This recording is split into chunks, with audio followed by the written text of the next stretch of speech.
todo banco que a gente contou nessa série tinha um podre escondido. Uma fraude, um balanço maquiado. Um dono roubando a si mesmo. Menos esse. Esse banco não fraudou. Ele estava até quase salvo, negociando uma fusão. Mas mesmo assim, ele morreu. Numa sexta, o governo interveio. No sábado, ele foi vendido. Na segunda, já era outro banco. Um fim de semana foi o tempo que levou para fazer desaparecer o banco que Pernambuco chamava de O Amigo na Praça. Fala pessoal, bem-vindos ao Código 171, o podcast que conta as histórias reais por trás dos maiores golpes financeiros. Eu sou o NJ e hoje o 7º episódio da série Bancos do Brasil. Eu quero começar admitindo uma coisa. Todos os bancos que a gente contou até agora nessa série tinham um crime no meio. O Nacional com as contas fantasmas, o Econômico com o balanço maquiado, o Bamerindos com a fábrica de papel sugando o dinheiro dos clientes. Sempre teve um podre, um vilão, uma fraude. Hoje a história é de um banco que, até onde se sabe, não tinha uma grande fraude no centro. Um banco querido, regional, que um estado inteiro chamava de amigo e que estava quase salvo, mas morreu mesmo assim. Porque nessa história, o assassino não é a ganância, é o medo. Recife, 1942. Nasce o Banorte, um banco pernambucano de gente pernambucana pra gente do Nordeste. O nome era uma homenagem à região, Banco do Norte. Ele foi controlado pela família Baptista da Silva, uma família tradicional de Pernambuco. E o banco cresceu junto com a região. O slogan dizia tudo: Banorte, seu amigo na praça. Pensa no peso dessa palavra. Amigo. Não era seu banco, não era sua instituição financeira. Era o seu amigo. E por décadas foi mesmo. O Banorte chegou a ter 81 agências, espalhadas por vários estados, mas com coração em Pernambuco. Quase 3.000 funcionários. Foi um dos pioneiros da automação bancária no Brasil. Gente que guardou o primeiro salário ali, que fez o financiamento da casa ali, que abriu a conta da filha ali. Para muitas famílias nordestinas, o Banorte fazia parte da vida. Era o amigo da esquina, o amigo na praça. Mas amigo nenhum resiste a uma coisa: quando todo mundo, ao mesmo tempo, deixa de confiar. Para entender o que matou o Banorte, você tem que lembrar do episódio do Banco Econômico, lá em 1995. O Econômico quebrou. O banco mais antigo do Brasil, da Bahia, um gigante do Nordeste. E quando um gigante desses cai, ele levanta uma poeira que cega todo mundo. Porque o brasileiro olhou para aquilo e pensou: Peraí, se o Econômico, que era enorme, quebrou, será que meu banco tá seguro? E essa pergunta é um veneno, especialmente no Nordeste, onde o Econômico era uma referência. O medo se espalhou pela região como fogo em mato seco. E aí, bateu no Banorte. Um banco regional, do mesmo Nordeste, do mesmo porte médio. As pessoas começaram a desconfiar. E se o Banorte for o próximo? Agora aqui, é importante ser justo com a história. O Banorte não era um banco perfeito. Como quase todos da época, ele também tinha sido viciado no dinheiro fácil da inflação. E quando o Plano Real acabou com esse dinheiro, em 1994, ele sentiu: como todo mundo sentiu. Ficou mais fraco, mais apertado, e isso é o ponto.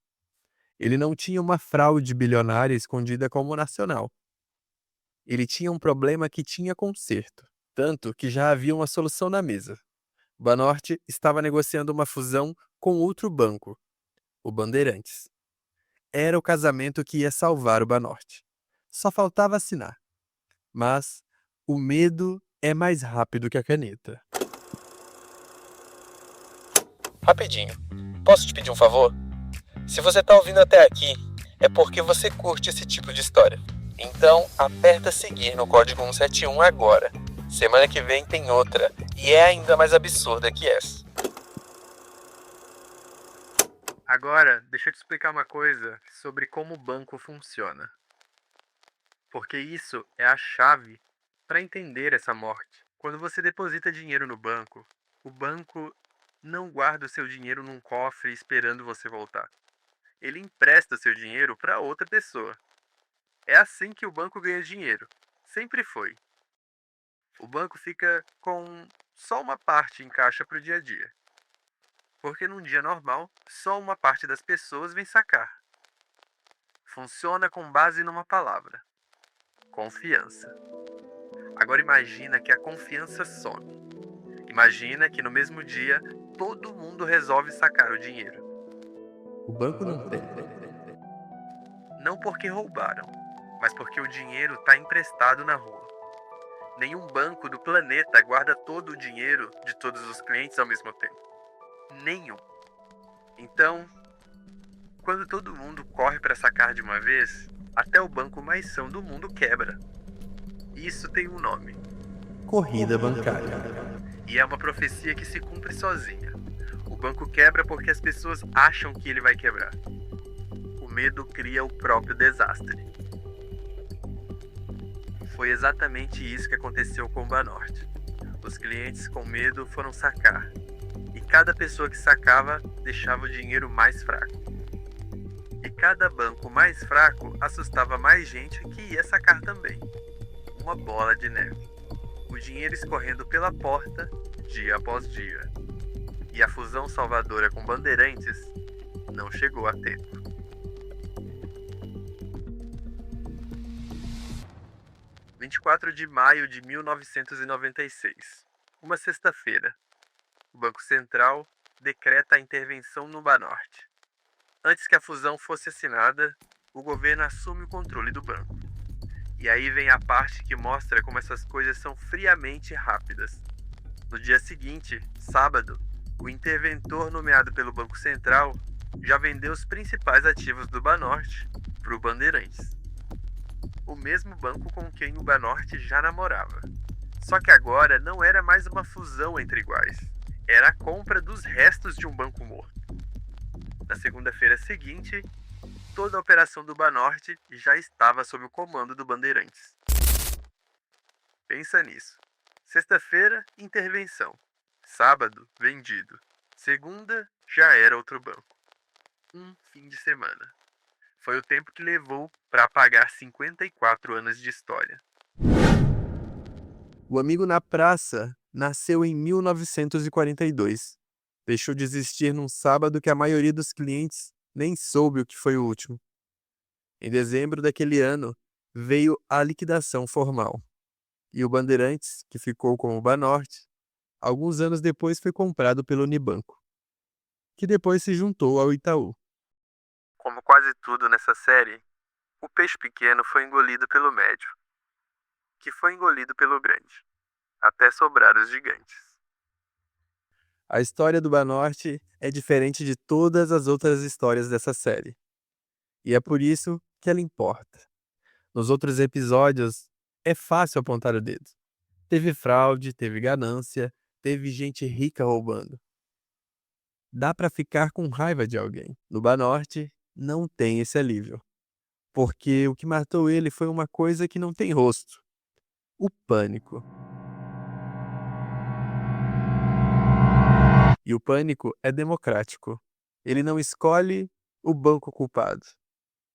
Ele derruba o que tiver mais fraco na hora errada. O Banorte teve o azar de ser um banco médio do Nordeste. No ano seguinte, a quebra do maior banco do Nordeste. Lugar errado, na hora errada. Agora tem um outro lado, e a gente precisa ser honesto. Tem quem diga que o Banorte não era tão inocente assim, que estava fraco de verdade, que a gestão tinha problemas, que a fusão talvez não salvasse mesmo. E provavelmente tem verdade nisso também. Mas o ponto que continua de pé é que um banco pode ter problemas administráveis e ainda assim ser morto pela velocidade do medo, antes de ter a chance de se consertar. Porque o medo não espera o conserto. E tem uma última reviravolta nessa história. Uma coisa quase bonita. Quase 20 anos depois, lá em 2012, a marca Banorte voltou. Um outro banqueiro comprou o nome, justamente porque, em Pernambuco, o nome Banorte ainda era lembrado com carinho. O banco morreu, mas o apelido de amigo sobreviveu ao próprio dono. 5 donos: Nacional, Econômico, Bamerindos, Pan-Americano e agora o Banorte. Cada um com uma história diferente. Fraude, arrogância, tragédia e pânico. Mas todos terminam no mesmo lugar. Engolidos, sumidos, virando linha no balanço de um banco maior. E no próximo episódio, a série Bancos do Brasil chega ao fim. Eu vou juntar tudo que a gente viu para responder a pergunta que ficou pairando esse tempo todo. Quem pagou por tudo isso? E por que quase ninguém foi preso? Não perde o próximo episódio. Esse foi o Código 171, eu sou o NJ, e aproveita para seguir a gente aqui no Spotify se você não seguiu ainda, no Instagram, @podcastcódigo171. Até o próximo episódio.